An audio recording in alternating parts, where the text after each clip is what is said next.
Good morning sir. Okay friends, अभी तक हमने जो डिस्कस किया उसका जल्दी से एक क्विक रिकैप ले लेते हैं और फिर हम आगे बढ़ते हैं। सबसे पहले हमने स्टार्ट किया सिलेबस इंट्रोडक्शन से। यूनिट 1, 2, 3, 4 के अंदर क्या है, बुक्स क्या क्या है और चैप्टर वाइज कवरेज। तो ये सारी चीजें हमने डिस्कस कर लिया। ये डिस्कस करने के बाद हमने ऐसा बोला था कि ये पॉइंट्स हम स्टार्ट करेंगे, स्ट्रक्चर ऑफ C++ प्रोग्राम और उसका एग्जाम्पल। तो वो हमने वहां से स्टार्ट भी किया। ये सारे जो पॉइंट्स है थियरी पॉइंट्स, मैंने आपको ऐसा बोला कि प्रैक्टिकल इम्प्लीमेंटेशन करते करते समझेंगे तो और ज्यादा अच्छा रहेगा। तो चलो, मैंने यूनिट नंबर 1 स्टार्ट किया। उसके अंदर एज आई सेड ये पॉइंट्स है और फिर स्ट्रक्चर ऑफ C++ प्रोग्राम यहाँ से स्टार्ट किया। यहाँ पर हमने समझा कि वो स्ट्रक्चर कैसे होता है और फिर एक एग्जांपल देखा जिसके अंदर वो स्ट्रक्चर के जैसा कुछ नहीं है, सिर्फ मेन प्रोग्राम ही है और कुछ नहीं है। क्लास डेफिनेशन या फिर यस C++ के हेडर से यहाँ पर आईओ स्ट्रीम, लेकिन और कुछ नहीं है। As per this structure member functions are missing, सिर्फ मेन फंक्शन है। तो इसके जरिए सिर्फ हेलो वर्ल्ड या पहला प्रोग्राम कैसे करते हैं वो सिर्फ बताया गया है। और यहाँ से सीधा मैंने जंप करके आपको बताया था, लेके गया था मैं स्ट्रक्चर के अंदर। स्ट्रक्चर का एक प्रोग्राम है, फिर इसको और आगे बढ़ा के हमको क्लास के अंदर तो स्ट्रक्चर और क्लास का एग्जांपल डिस्कस करके क्लास तक मैं पहुंचा था। और फिर हमने डिस्कशन किया था, सॉरी चलो इसको बंद कर देते। फिर हमने डिस्कस किया था in unit number 1 basics of object and class. एक सिंपल सा एक प्रोग्राम किया था जिसके अंदर क्लास बनाया था और उसके कुछ वेरिएबल्स हम लेते थे तो जिसको हम ऑब्जेक्ट बोल सकते हैं। तो क्लास क्या होते हैं, ऑब्जेक्ट क्या होते हैं, इसके बारे में हमने ब्रीफ आइडिया लिया था। ओके, अभी यूनिट 1 का जो कंटेंट है उसको देख के हम आगे बढ़े। तो इनपुट आउटपुट ऑपरेशंस, फिर कीवर्ड्स, डेटा टाइप्स, तो ये बहुत ही बेसिक थिंग्स है। यहाँ पर हम अपना टाइम खोटी नहीं करते हैं क्योंकि हम कोई प्रैक्टिकल प्रैक्टिकल दूसरे फैकल्टी लेते हैं तो वो भी अपना काम अच्छे से आगे बढ़ा सके। तो इन दैट कॉन्टेक्स्ट हम सीधा प्रैक्टिकल के अंदर जंप करेंगे और ये सारे पॉइंट्स जो है वो रन टाइम हम जब प्रैक्टिकल इंप्लीमेंट करते रहेंगे तब साथ साथ में सीखते रहेंगे। कीवर्ड्स क्या होता है, डेटा टाइप्स क्या होती है, हालांकि ये सारी चीजें आप लोगों को पहले से ही मालूम है। वेरिएबल क्या होता है, control structure, if else condition क्या होती है, वो सारी चीजें आपको मालूम है। सो वो एक पीपीटी मैंने बंद कर दी तो वापस से खोलते हैं सिलेबस इंट्रोडक्शन। इसके अंदर फ्रेंड्स यूनिट 1 और फिर यूनिट 2 जो है वो है फंक्शंस एंड फंक्शंस के साथ क्लासेस एंड ऑब्जेक्ट्स। तो ये पॉइंट्स हम आज का सेशन स्टार्ट करने वाले हैं। तो ऐसा नहीं है कि सर ने यूनिट नंबर 1 पूरा गुम कर दिया। हम ये सारे पॉइंट्स जो है वो प्रैक्टिकली इंप्लीमेंट करके देखेंगे। एब्स्ट्रैक्शन क्या होता है, एनकैप्सुलेशन क्या होता है, इनहेरिटेंस क्या होता है, पॉलीमॉर्फिज्म क्या होता है। इसकी थियोरी सिर्फ मैं आपको पढ़ के सुना दूं, उसके अलावा ये अच्छा रहेगा कि इसके प्रैक्टिकल इंप्लीमेंट करें और फिर इसके साथ इसको रिलेट करें हम। So today we are going to start ये जो यूनिट 1 के अंदर क्लासेस और ऑब्जेक्ट्स, इसका सिंपल इंट्रोडक्शन लिया था, बेसिक कंसेप्ट जो है जिसके अंदर ऑब्जेक्ट और क्लास क्या होता है इसको सिंपल हमने डिस्कस किया था। इसको और डिटेल के अंदर अगर हम डिस्कस करने के लिए जाए तो क्या हो जाएगा, ऑटोमेटिकली हम ये डिस्कस कर बैठेंगे। यूनिट 2 का जो क्लास और ऑब्जेक्ट डिटेल में है, क्लास क्लास को डिक्लेयर कैसे करते हैं, क्रिएट मेंबर कैसे बनाते हैं, फिर मेंबर फंक्शन कैसे बनाते हैं, तो वो सारी चीजें हम आज के दिन में डिस्कस करने वाले हैं। Okay, now chapter wise coverage देखें तो यूनिट 2 जो है पेज नंबर 77 to 87, तो उसके अंदर सारे फंक्शंस भरे पड़े हुए। फंक्शंस के अंदर वापस से यूनिट 2 में आपको लेके जाऊं मैं। फंक्शन क्या होता है, फंक्शन की प्रोटोटाइप क्या होती है, वो आप सब लोग सीखे हुए हो इन इन सेमेस्टर 2। इनलाइन फंक्शन और फंक्शन ओवरलोडिंग ये ऑब्जेक्ट ओरिएंटेड के कंसेप्ट है, तो वो हम जब आएंगे तब हम सीखेंगे।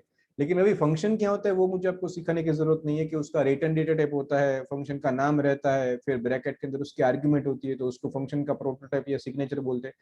तो वो सारी चीजें हमको मालूम है। बट इनलाइन फंक्शन और फंक्शन ओवरलोडिंग आगे डिस्कस करेंगे हम। तो चैप्टर वाइज कवरेज के लिए चेक करें तो ये 77 to 87 पेज जो है वो फंक्शंस को डेडिकेटेड है। 96 ये जो पेजेस है उसके अंदर सारी चीजें डिस्कस की हुई है क्लास और ऑब्जेक्ट की। तो चलो वो जो मैंने पीडीएफ फाइल खोल के रखी है उसके अंदर हम स्क्रॉल करके आगे जाके चेक करते हैं वो पेजेस पे आके।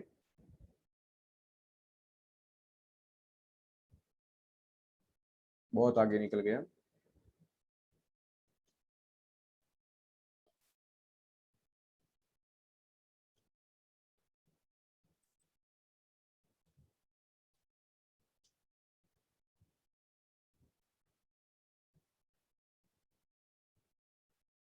ओके, ये जो पेजेस है ये फंक्शन वाले हैं, फंक्शन की बेसिक इंफॉर्मेशन और वो सारी चीजें जो हम स्किप कर रहे हैं अभी के लिए।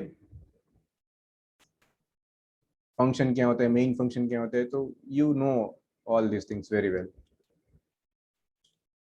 डिफॉल्ट आर्ग्यूमेंट वाला फंक्शन, तो ये सारी चीजें आप सी लैंग्वेज के अंदर सीखे हुए हो।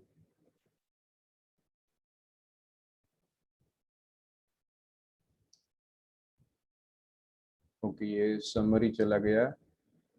Okay, now this chapter number 5, classes and objects. तो ये 97 पेज से जो स्टार्ट होता है, तो ये सारी चीजें हम डिस्कस कर रहे हैं अभी। सी का स्ट्रक्चर जो उसको रिविजिट करना है, तो हमने ऐसे ही सीखना स्टार्ट किया था कि क्लास को अगर सीखना है तो पहले स्ट्रक्चर को थोड़ा ब्रश अप करते हैं, उसका ऑब्जेक्ट स्ट्रक्चर का एक वेरिएबल कैसे क्रिएट करते हैं, फिर उसको एक्सटेंड करके हमने सी प्लस प्लस का क्लास क्या होता है, तो ये सारी चीजें हमने थोड़ी थोड़ी डिस्कस की है। आज इसको और अच्छे से डिटेल में डिस्कस करते हैं एक प्रोग्राम के साथ। So I think I am clear with my initial understanding. अभी यूनिट 2 जो है वो स्टार्ट कर रहे हैं। दैट डज नॉट मीन कि हमारा यूनिट नंबर 1 खत्म हो गया है। यूनिट नंबर 1 को और अच्छे से समझने के लिए we are simply switching to unit number 2, और ये एक दो पॉइंट डिस्कस करने के बाद हम जो कोर कंसेप्ट है यूनिट नंबर 1 के वो समझ पाएंगे अच्छे से। So let me start with unit number 2 and point this one, introduction to classes and objects. Friends, class और ऑब्जेक्ट को समझने के लिए ये बहुत जरूरी था कि हम स्ट्रक्चर को समझे। तो ये प्रोग्राम हमने इन प्रीवियस सेशन हमने डिस्कस किया स्ट्रक्चर क्या होता है। जब हम सी लैंग्वेज का प्रोग्राम लिखते हैं तो स्ट्रक्ट स्टूडेंट, इसका रोल नंबर, नेम, एड्रेस, बहुत सारी चीजें हम स्ट्रक्चर के अंदर लेते हैं ताकि एक स्टूडेंट का एक ऑब्जेक्ट क्रिएट कर सके।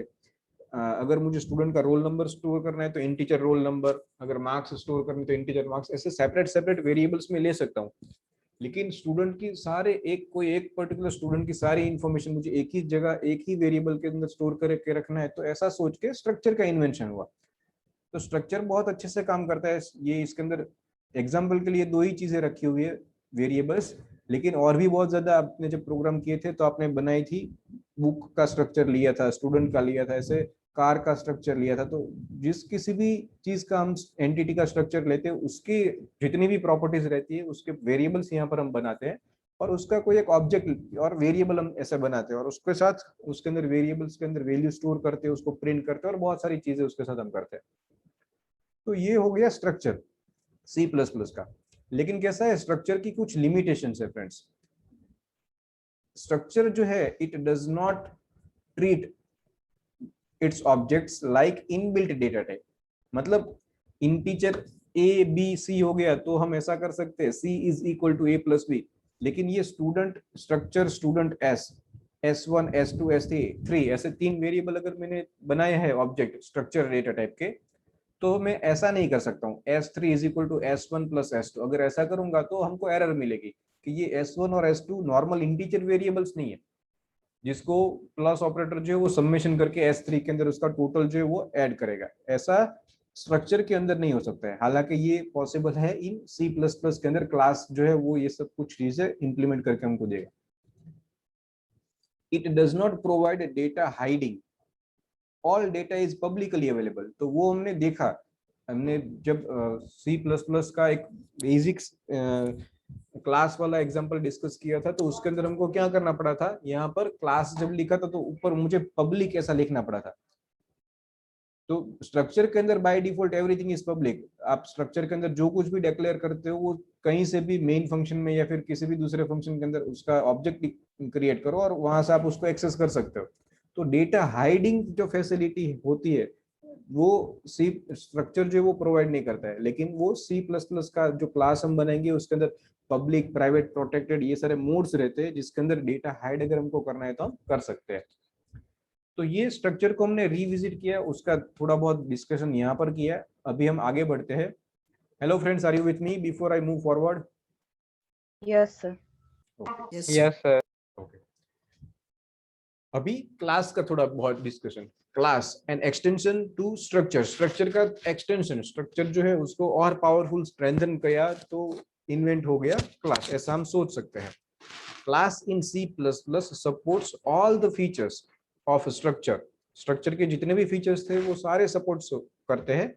एंड इट एक्सटेंड, स्पेलिंग में थोड़ा गड़बड़ है, एक्सटेंड किया थोड़ा उसकी कैपेबिलिटी को टू सपोर्ट ओओपी कंसेप्ट्स, जो भी ऑब्जेक्ट ओरिएंटेड प्रोग्रामिंग के कंसेप्ट्स है उसको सपोर्ट करने के लिए उसकी कैपेबिलिटी जो है उसको और एक्सटेंड किया। It tries to make user defined data type, जो भी स्ट्रक्चर या क्लास से हम वेरिएबल बनाते हैं उसको क्या बोलते हैं हम, यूजर डिफाइंड डेटा टाइप। तो वो क्या ट्राई करेगा, it tries to make user defined data type, specifically class, close to built in data type. मतलब वो ऐसा बनाने की कोशिश करेगा UDF, user defined data type को, कि same to same inbuilt data type के जैसा वो बन जाए। लाइक ये ऑब्जेक्ट है s3 is equal to s1 plus s2, तो ये इंटीजर वेरिएबल्स है तो हो सकता है, लेकिन ऑब्जेक्ट है तो नहीं हो सकता है। But with the help of class operator overloading करके ये हम अचीव कर सकते हैं। तो ये वो पॉइंट बोल रहा है कि जो भी user defined data type object हम क्रिएट करेंगे उसको बहुत ज्यादा compare to built in data type के जैसा बनाने की कोशिश करेगा। Next point, it also supports OOP concepts like inheritance, polymorphism, abstraction, encapsulation and many more. जो हम यूनिट 1 के अंदर सिर्फ थियरी है वो सारे हम कर पाएंगे if and only if we do have class available. Class के जरिए ये सारी चीजें हम अचीव कर पाएंगे। तो फ्रेंड्स ये डिस्कशन हो गया, ये इंट्रोडक्शन हो गया क्लास का। नाउ स्पेसिफाइंग क्लास, अगर मुझे क्लास बनाना है तो हम कैसे बना पाएंगे? क्लास अगर मुझे बनाना है तो class we can specify. Class के अंदर मेनली दो चीजें रहती है जब हम उसको स्पेसिफाई करेंगे। एक तो रहता है क्लास का डिक्लेरेशन और दूसरा रहता है क्लास फंक्शन डेफिनेशन। तो हमारे पहले प्रोग्राम के अंदर हमने क्लास का डिक्लेरेशन किया था लेकिन उसके अंदर कोई फंक्शन नहीं बनाए थे। तो चलो आज के दिन में वो भी हम डिस्कस करते हैं।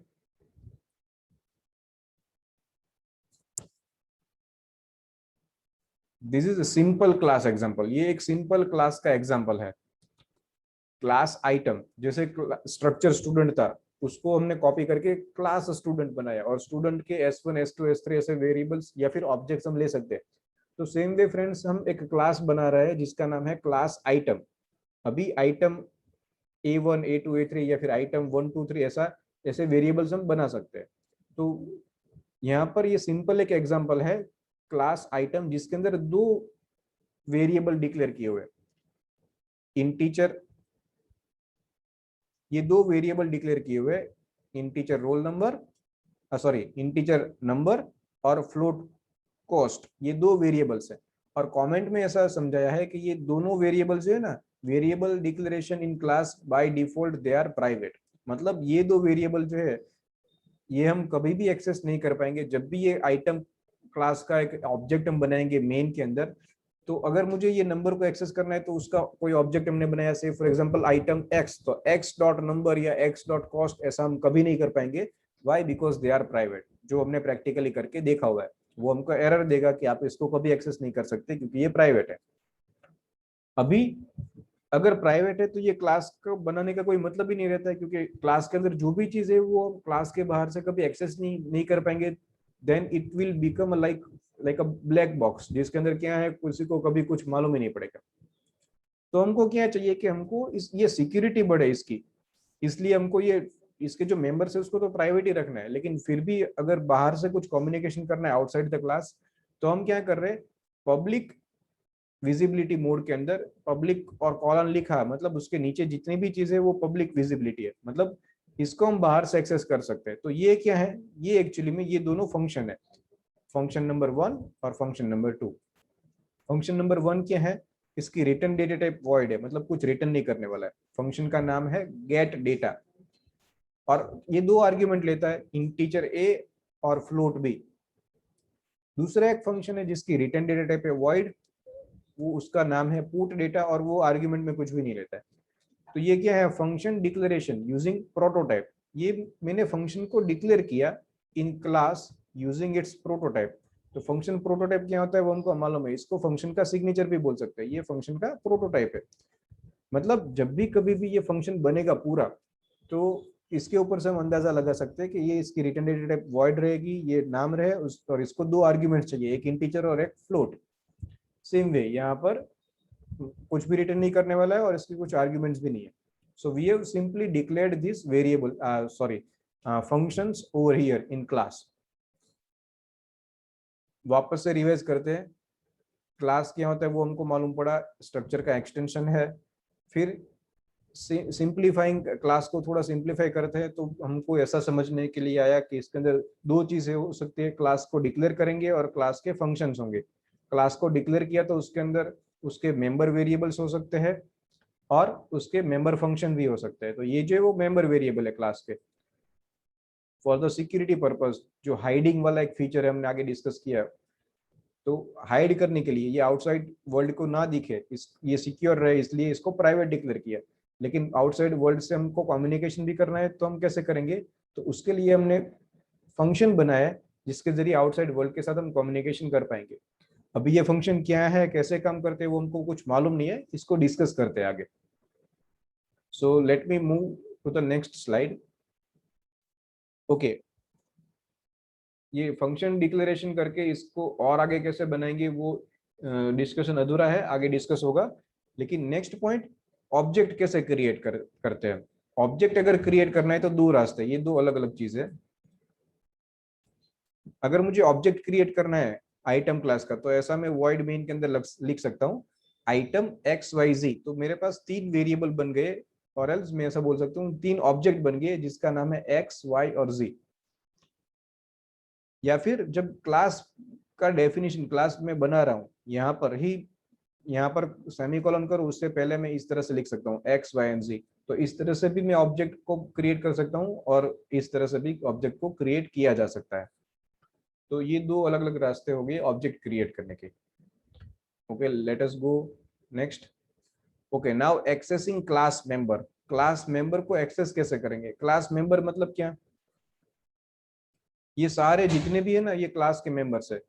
ये पूरा क्लास के अंदर जितनी भी चीजें है ये क्लास का मेंबर है. क्लास मेंबर के अंदर ये दो मेंबर वेरिएबल्स है और ये मेंबर फंक्शन है. तो इसको अगर मुझे एक्सेस करना है तो कैसे कर पाएंगे. So simple, with the help of dot operator. x dot gate data, x dot put data. लेकिन मैं ऐसा करूंगा x डॉट नंबर और x डॉट कॉस्ट, तो यहाँ पर हमको एरर मिलेगी. ये कभी हम एक्सेस नहीं कर पाएंगे. Why, because they are private by default. और ये जो दो फंक्शन है वो पब्लिक फंक्शन है, तो इसको हम आउटसाइड द क्लास एक्सेस कर सकते हैं. गेट डेटा के अंदर हम कुछ, क्योंकि यहाँ पर हमने इसके प्रोटोटाइप में देखा गेट डेटा एक इंटीजर और एक फ्लोट वैल्यू एक्सेप्ट करता है इन इट्स आर्गुमेंट. तो हम x डॉट गेट डेटा 100,75.5 ऐसा हम कर सकते हैं. और x dot put data. So with the help of dot operator we can call its member. Class के मेंबर को हम डॉट ऑपरेटर के जरिए एक्सेस कर सकते हैं. गेटिंग फ्रेंड्स, ये सारी चीजें समझ में आ रही है. क्लास क्या है, क्लास की चीजें हम कैसे एक्सेस करेंगे. बेसिक स्ट्रक्चर से लेके हमने स्टार्ट किया. फिर क्लास का सिंपल एग्जांपल जो है वो यहाँ पर है. ये फंक्शन को हमने अभी नहीं एक्सेस किया हुआ है, मतलब इसको अच्छे से बनाया नहीं है, सिंपल मेंबर ही है इसके. क्लास के ऑब्जेक्ट कैसे क्रिएट किए जा सकते हैं वो भी यहाँ पर अलग से बताया. क्लास के वेरिएबल ऑब्जेक्ट्स जो हम डिक्लेयर करेंगे उसके जरिए क्लास के अंदर जो भी कुछ भरा पड़ा है उसको हम कैसे एक्सेस करेंगे वो भी हमने देखा यहाँ पर. Now let us move forward to defining member function. वो जो दो फंक्शन हमने बना के रखे वो क्या काम करेंगे उसके ऊपर अभी हम डिस्कशन करते हैं. Are you with me friends. Yes sir. समझ Yes, में sir. Yes, समझ में आ sir. रहा है ये सब कुछ. Yes sir. थोड़ा थोड़ा. कोई नहीं, ये रिकॉर्डिंग कर ही रहा हूं मैं, तो फिर ये गूगल क्लासरूम में हम अपलोड करेंगे. Repeatedly go through it. जैसे प्रैक्टिकल एग्जांपल डिस्कस करेंगे और अच्छे से समझ में आने लगेगा. इसलिए ये मैं थियरी के ऊपर इतना जोर नहीं देता हूँ. इसलिए आप अब आज के सेशन में हमने सिर्फ पीपीटी के ऊपर ही डिस्कस किया है तो थोड़ा दिक्कत हो रहा है ये समझने में. Okay, now friends, defining member functions. Member function को डिफाइन करते हैं. We can define a member function in two different ways. एक आउटसाइड द क्लास और एक इनसाइड द क्लास. मतलब क्या, ये जो है ना फ्रेंड्स, फंक्शन, इसको डिक्लेरेशन, इसको डिक्लेयर किया हुआ है, इसको डिफाइन नहीं किया। ये फंक्शन क्या करेंगे, फंक्शन का नॉर्मली कैसा रहता है, फंक्शन और फिर वो कर्ली ब्रैकेट्स रहता है और उसके बीच में हम उसका पूरा डेफिनेशन लिखते हैं कि वो क्या करेगा, फंक्शन के अंदर जो भी हमको काम करना है वो क्या करेगा। तो ये फंक्शन पूरा हमने नहीं लिखा है, सिंपल सेमीकोलन करके हमने डिक्लेयर कर दिया है कि ये क्लास के अंदर ये दो फंक्शंस रहने वाले। तो अगर मुझे ये फंक्शन को डिटेल में लिखना है कि इसके अंदर क्या होने वाला है, तो उसके दो रास्ते, एक तो ये क्लास का जो कर्ली ब्रैकेट स्टार्ट हुआ है और खत्म हुआ है इसके अंदर भी हम कर सकते हैं, तो उसको बोलेंगे इनसाइड, या तो ये क्लास के बाहर भी हम कर सकते हैं, तो उसको बोलेंगे आउटसाइड। तो वो दो पॉइंट यहाँ पर लिखा हुआ है। अगर मुझे क्लास को डिफाइन करना है, okay, defining the member function, तो वो दो तरह से, outside the class, inside the class. तो ये जो एग्जांपल है वो इनसाइड द क्लास। तो सेम टू सेम क्लास है, क्लास आइटम, दो मेंबर वेरिएबल्स जो प्राइवेट है, और पब्लिक के अंदर वॉइड गेट डेटा। अगर मुझे इसको डिक्लेयर ही करके छोड़ देना है तो यहाँ पर सेमीकोलन करके मैं छोड़ दूंगा, लेकिन ये यहाँ पर सेमीकोलन नहीं है, यहाँ पर कर्ली ब्रैकेट स्टार्ट किए, खत्म किए और उसके अंदर कुछ कोड लिखा, जैसे कि number is equal to A semicolon cost is equal to B. ये गेट डेटा फंक्शन खत्म हो गया। दूसरा function void put data, curly bracket start खत्म, इसके अंदर simple cout statement number को प्रिंट किया, सी आउट स्टेटमेंट कॉस्ट को प्रिंट किया, और यहाँ पर endl for new line character. तो ये जो हो गया वो फंक्शन को हमने डिफाइन किया इनसाइड द क्लास। और अगर आउटसाइड द क्लास अगर मुझे डिफाइन करना है तो मुझे ऐसे डिफाइन करना पड़ेगा, मतलब ये क्लास खत्म हो गया, जो ऊपर का डेफिनेशन था ना क्लास का, दिस वन, ये क्लास खत्म हो गया। फिर ये क्लास खत्म होने के बाद में और वॉइड में इनसे पहले मैं ऐसा कोड लिख सकता हूं, ये आउटसाइड का है। वॉइड आइटम, अभी क्लास के बाहर हम फंक्शन को, ये जो फंक्शन है वो ये है गेट डेटा, लेकिन ये किसको बिलोंग करता है ये समझाने के लिए हमको ये बोलना पड़ेगा कि ये आइटम क्लास को बिलोंग करता है। और ये 2 टाइम्स कॉलन, मतलब इसको बोलते हैं स्कोप रिजोल्यूशन ऑपरेटर, ये बताएगा कि ये गेट डेटा फंक्शन जो है वो आइटम क्लास को बिलोंग करता है और उससे भी पहले उसकी रिटर्न डेटा टाइप हमको डालनी है। तो इस हिसाब से void return data type item class, मतलब क्लास का नाम आइटम, स्कोप रिजोल्यूशन ऑपरेटर, और फिर जो भी फंक्शन है उसका नाम और उसका सिग्नेचर, मतलब उसको क्या आर्ग्यूमेंट्स चाहिए वो, और फिर कर्ली ब्रैकेट स्टार्ट खत्म करके पूरा फंक्शन को डिफाइन करो। सेम वे वॉइड आइटम, ये this is mistake, void item, और फिर यहाँ पर ओनली पुट डेटा ऐसा होना चाहिए, not void put data. So this is it,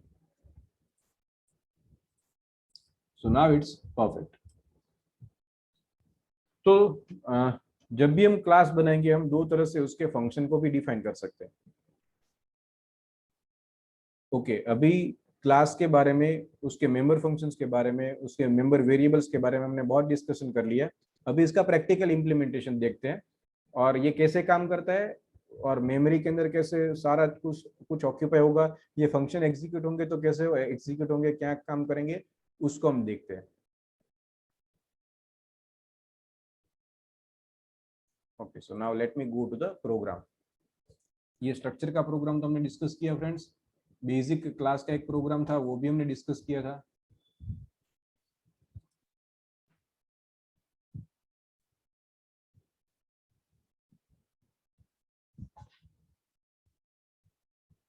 Sorry, not this one, but yes, 1.cpp, not even this.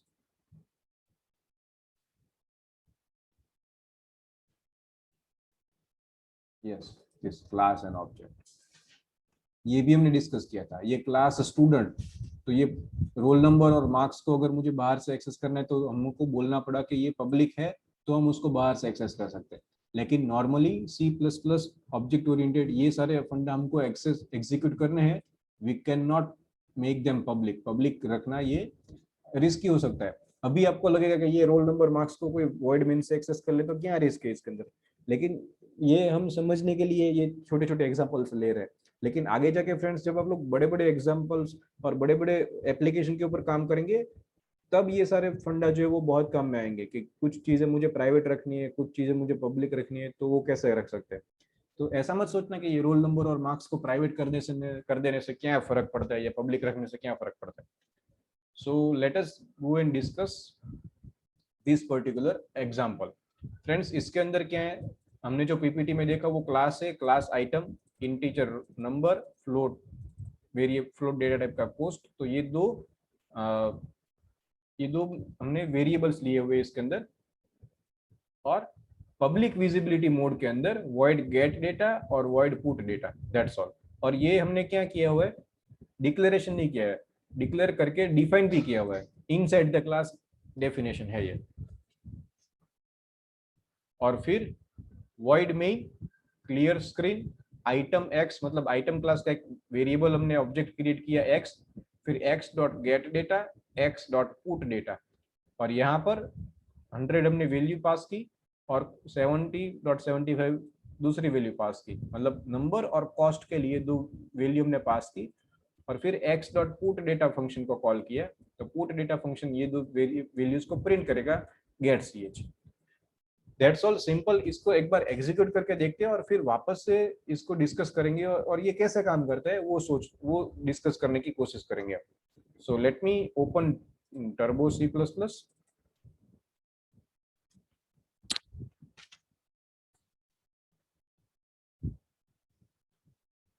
Yes, ये ओपन ही है ये program. See this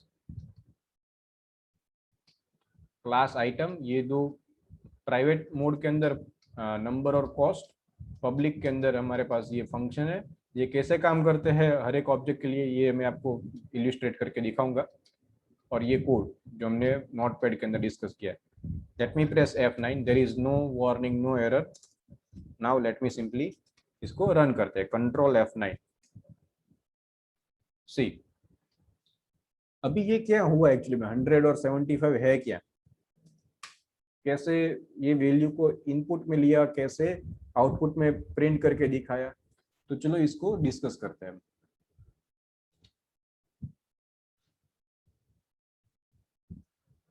let me close it. इसको भी क्लोज कर देते हैं.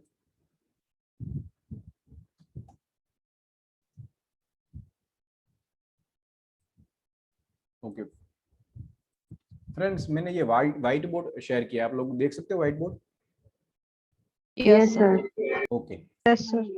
फ्रेंड्स, अभी आप ऐसा सोचो कि अगर मैं ऐसा लिखता हूं, integer A, B and C, मतलब क्या होगा, कंप्यूटर अपनी मेमोरी के अंदर मुझे A, B और C के लिए ये अलग से ऐसे बॉक्सेस देगा जिसके अंदर मैं अलग अलग इंटीजर वैल्यूज जो है वो स्टोर कर सकता हूँ. गेटिंग फ्रेंड्स, इतना समझ में आ रहा है? सिंपल. Yes sir. ओके, अभी मैंने क्या किया हुआ है, यस, अभी हमने ऐसा किया, आइटम X, Y, Z. तो ये आइटम जो है वो 2 बाइट्स, ये नॉर्मल इंटीजर डेटा टाइप के जैसा आइटम डेटा टाइप नहीं है. आइटम जो है वो एक कॉम्प्लेक्स डेटा टाइप है, यूजर डिफाइन, हमने खुद ने बनाई हुई वो डेटा टाइप है.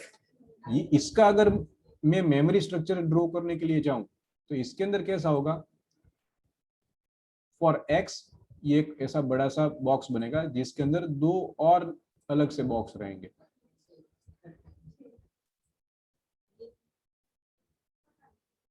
ये नंबर के लिए और दूसरा कॉस्ट के लिए.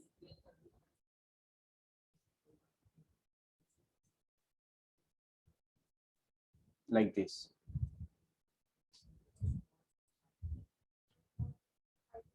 और एक को हम बोल सकते हैं कि ये नंबर है और दूसरा जो है वो कॉस्ट है. ये थोड़ा ड्राइंग के अंदर आगे पीछे हो रहा है.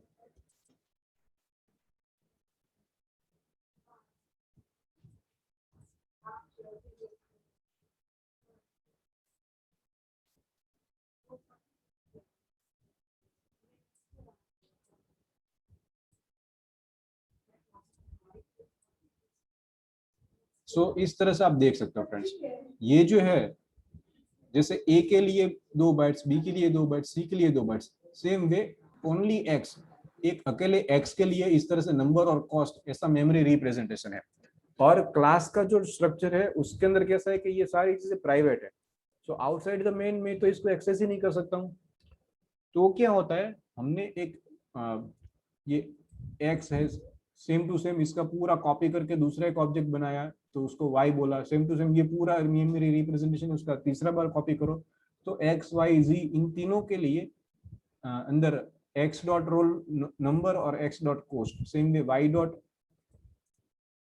इसके अंदर how can I copy this entire structure, it will take time friends, आप लोग समझिए, लेट मी चलो कर देता हूँ एक बार।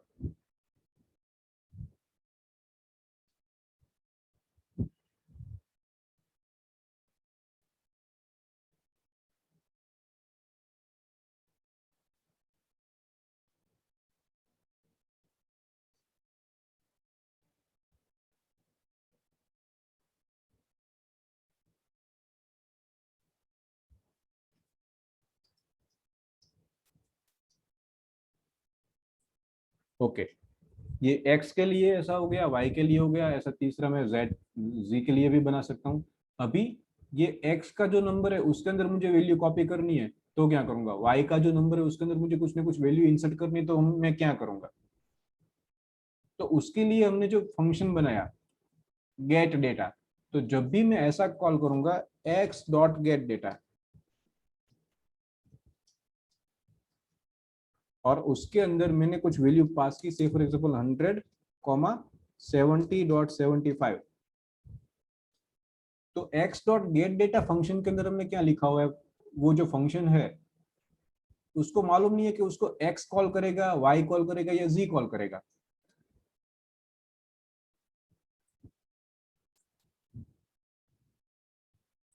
फ्रेंड्स ये नोटपैड के अंदर में आया वो वापस से आपको दिख रहा है? नहीं, ब्लैक स्क्रीन आ रही है सर। अच्छा कोई नहीं, वो कोड जो है वो याद करने की कोशिश कीजिए। एक्स गेट डेटा फंक्शन जो है उसके अंदर कोड जो था वो क्या था, उसके अंदर कोड था number is equal to A और cost is equal to, number is equal to A और cost is equal to B.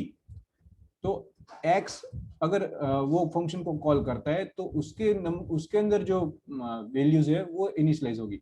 अगर आइटम का कोई एक दूसरा ऑब्जेक्ट y बना रहा हूं मैं और उसको बोलूंगा कि तू गेट डेटा को कॉल कर, तो उसके अंदर अप्रोप्रिएट वैल्यू जो है वो इंसर्ट होगी।